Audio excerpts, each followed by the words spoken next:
Salut les amis et bienvenue sur ma chaîne, bienvenue pour cette nouvelle vidéo qui va être consacrée à l'unboxing du Galaxy S10 Plus que je viens à peine de recevoir. Il s'agit donc bien sûr du dernier né de chez Samsung.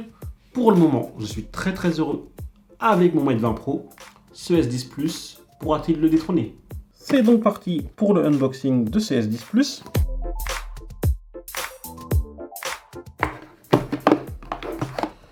Donc là, bien évidemment, vous avez le téléphone. Là, on a le chargeur, un chargeur rapide. C'est toujours bien de le livrer avec. Là, vous avez le petit adaptateur USB-C. Là, vous avez le cordon USB vers USB-C. Et là, on a les écouteurs AKG, les meilleurs écouteurs livrés avec un téléphone. À noter qu'ils ont changé de couleur. Ils étaient noirs avant. Et là, vous avez donc les embouts pour les différentes tailles d'oreilles. Il y a aussi le petit leaflet. Donc là, vous avez l'extracteur de carte SIM, le guide de démarrage. Voilà. C'est tout ce que nous avons pour ce Galaxy S10. Donc maintenant, passons au téléphone. Donc, il s'agit du modèle 128 Go vers Prism. Honnêtement, 128, ça me suffit amplement en ce qui me concerne. Donc, on retire tout ça. Ça prend forcément un peu les traces de doigts. Mais de toute façon, on sait très bien qu'on va mettre une petite coque dessus. Et là, l'écran, regardez, je ne sais pas si vous voyez, mais belle surprise, il y a un film protecteur sur l'écran qui est déjà préinstallé. Donc ça, c'est plutôt pas mal. Et du coup, ça vous évite d'avoir à acheter une protection en plastique ou même un verre trempé parce que les verres trempés sur ce genre de modèle ne sont pas forcément adaptés. Ils se décollent rapidement.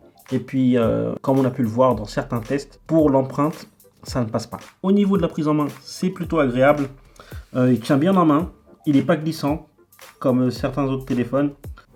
Alors, à droite, vous avez la touche d'allumage. À gauche, vous avez la touche de volume. Et ensuite, vous avez la touche Bixby. Cette année, vous pouvez reconfigurer cette touche pour lui attribuer une autre fonction, ce qui est pas plus mal. Au dos, on retrouve les capteurs photo. À l'avant également, que vous avez ici. Sur le dessus, donc, on a le petit rack pour les cartes SIM et la carte micro SD. Et enfin, sur le dessous, vous avez donc l'entrée USB-C pour charger votre téléphone et la prise jack toujours présente et c'est vraiment une très bonne chose. Donc maintenant, on va l'allumer. Donc, on est bien sur un Galaxy S10 Plus. Donc, démarrage Android. C'est parti. Donc, je vais vous éviter un petit peu tout ce qui est la configuration, etc. Et une fois que le téléphone est prêt, on repart ensemble. Donc là, on arrive sur la fenêtre qui nous invite à rentrer soit la reconnaissance faciale, soit l'empreinte, soit le modèle, soit le code PIN pour sécuriser le téléphone. Donc là, on va tester l'empreinte, cette nouvelle empreinte à ultrasons. Alors, on va essayer de l'enregistrer déjà. Donc là, on va faire un modèle pour protéger au cas où l'empreinte ne marche pas. Et donc là, on va nous demander d'enregistrer notre empreinte digitale.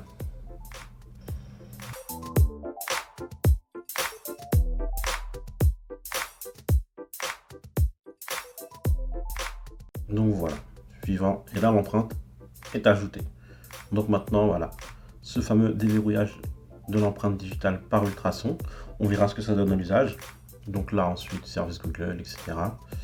Donc tout ça on passe, on accepte. Donc là, ce que Samsung va nous proposer, c'est d'installer ou non ces applications. C'est plutôt cool qu'on nous le propose. D'habitude c'est imposé, on n'a pas le choix. Pour l'instant je vais tout installer, on verra plus tard ce que je vais désinstaller ou pas. Donc voilà, obtention des applications recommandées. Ensuite, on peut se connecter au compte Samsung. Alors, si vous avez déjà eu un téléphone Samsung auparavant, il y a éventuellement une sauvegarde cloud de votre ancien téléphone que vous pouvez restaurer en vous connectant à votre compte Samsung. Donc là, on va ignorer pour le moment. Ignorer. Et donc voilà, là c'est terminé. Le téléphone est prêt à l'usage. Donc voilà comment se présente la page d'accueil. Donc voilà. Sachez donc qu'on a changé d'interface chez Samsung. On n'est plus sur Samsung Experience. On est maintenant sur Samsung One. Ça a été allégé, modifié pour plus de compréhension, notamment au niveau des paramètres. Donc là, vous avez quelques applications qui sont déjà préinstallées. Donc c'est les applications dont j'ai validé l'installation au préalable. Ensuite, bah là vous avez la page d'accueil, Play Store, les applications Google, etc., le Galaxy Store. Et sur le côté, vous avez Bixby Home que vous pouvez configurer. C'est là que vous allez avoir actualité, calendrier, Facebook, Twitter. Vous pouvez avoir un fil d'actualité de ce côté-là. Ensuite, donc au niveau des paramètres, vous avez pas mal de choses. Donc là, les connexions, son vibration, notification, l'affichage, le fond d'écran thème, écran de verrouillage, données biométriques et sécurité, le compte et la sauvegarde. Au niveau de l'affichage, par exemple, c'est là que vous pouvez passer en mode sombre, comme ceci. Donc là, c'est plus agréable. Voilà. Après, c'est chacun ses préférences. Je sais que le mode sombre plaît à pas mal de monde.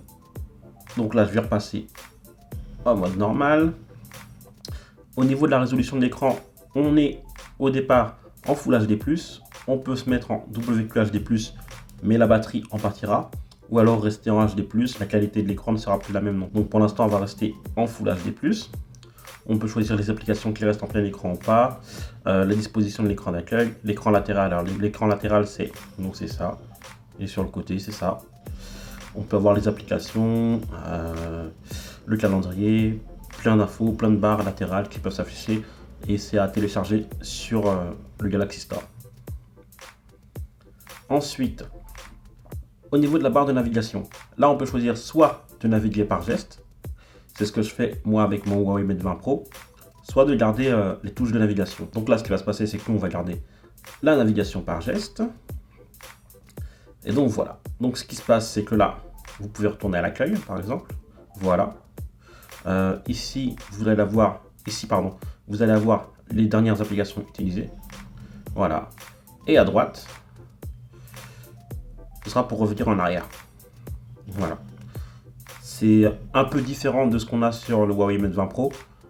Mais voilà, il suffira juste de prendre la main, je pense. Donc, données biométriques et de sécurité, c'est là qu'on va enregistrer empreintes, reconnaissance faciale, etc.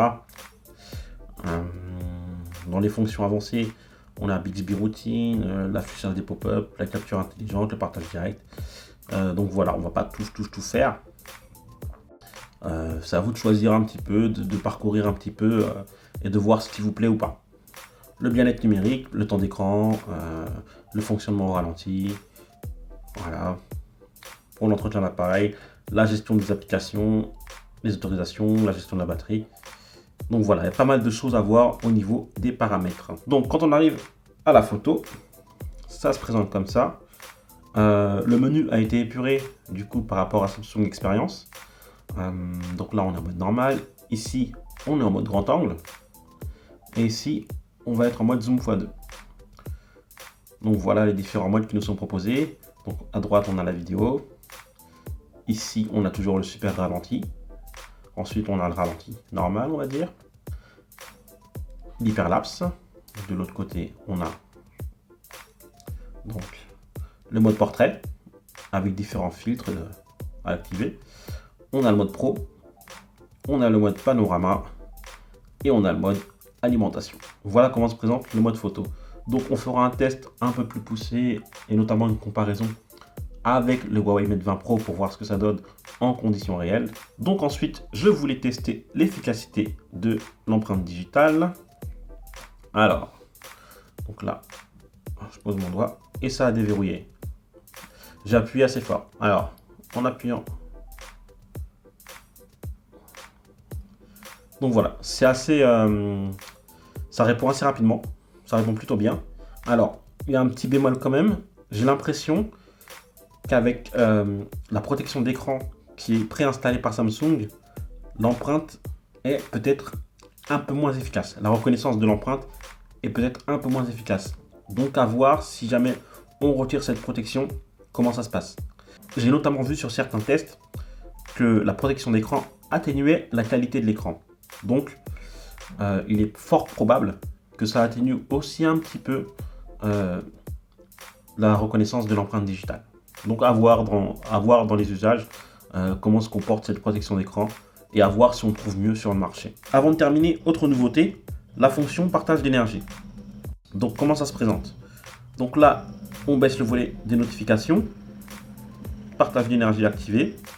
Donc là, on va aller chercher un téléphone qui a la recharge sans fil. Donc là, on a le Mate 20 Pro qui se recharge sans fil. Donc on va le rapprocher et donc là ça charge. Voilà. Mon S10 Plus recharge mon Huawei Mate 20 Pro. Et donc voilà comment se présente un petit peu ce Galaxy S10 Plus. C'en est donc terminé pour l'unboxing de ce Galaxy S10 Plus. Qu'en pensez-vous? Comptez-vous l'acheter? L'avez-vous déjà acheté? Dites-moi ce que vous en pensez en commentaire. Et si vous avez aimé ma vidéo, n'hésitez pas à vous abonner à ma chaîne, à me lâcher un petit pouce en l'air, mais surtout, prenez soin de vous, de vos proches. Et moi je vous dis, hasta luego.